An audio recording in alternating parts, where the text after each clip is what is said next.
So you both voted to leave Europe.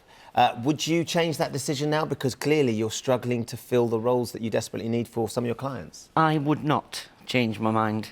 I would. You would. So Sarah, you would. Yeah. Gaynor, you wouldn't. No. So despite the fact that you're struggling and you can't get the British workers to come and fill these roles, and you've noticed that the Europeans, or the Eastern Europeans particularly, are leaving, you still think it's the right decision? Yes. So why? Yeah. Because it's not the Eastern Europeans that we don't want working here. It's the fact that other areas, other countries are using Germany as a springboard to get into the UK. And that's what I'm totally against and wouldn't change my mind. But your first-hand experience from your business is that Brexit is having a direct impact on the workforce that is absolutely affecting your business now. Were you expecting that? We've never yet failed to fill a vacancy. Let's put it that way. OK, Sarah seems to have a sort of... Go on. I have a different view. Have we failed to fill a vacancy? No, we haven't.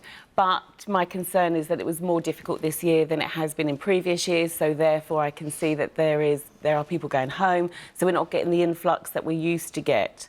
So I think next year it's going to be even harder, the year after that's going to be even harder. So my concern is that looking at it today, it's hard. It's only going to get harder. What's the reaction from... Sorry, Kate. What's the reaction from Brits or from local people, I guess, in Bognor when you're going out? Because I know that in the documentary you go and you try and get people to fill these roles. What's their reaction when you say, will you come and do this job for us for £7.50 an hour? They won't get out of bed for that. It's as simple as that. Why not? Because people have got to live. Well... Is that because they have better jobs or better prospects? No. Or There was... the Times, if I may say that, put an article in yesterday about the programme, and I quickly, looked through the comments, and one gentleman had put, well, if I had no access to the internet, I'd want £30 an hour to work. I thought, amazing. Hope your boss is reading this. Outrageous. I think it is and hard that's the culture. If he has family and children, that's the message that he's feeding down the chain.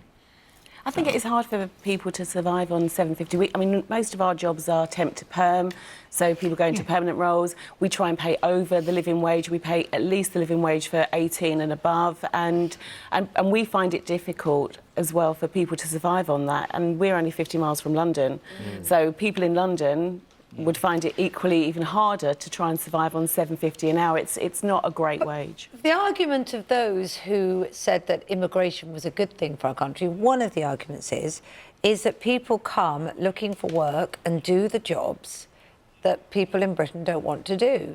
And that's what they said was good about the European Union. People moved around, and those who wanted to do that kind of work got the chance to do it. So why would you be against that, wherever people came from?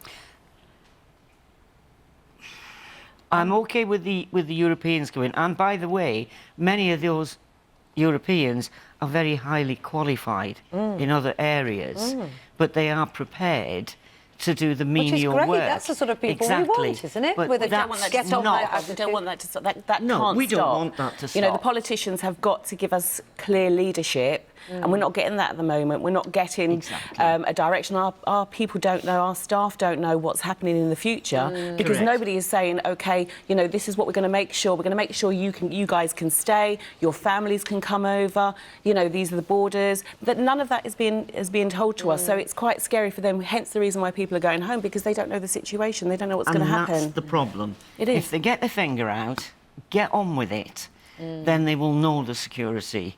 Yeah. They will have an answer, then the recruitment won't be an issue. But while it's up in the air, just in limbo, it's a concern to them. It's easy for the politicians because they, as far as they're concerned, they're not on the front line like we are. No.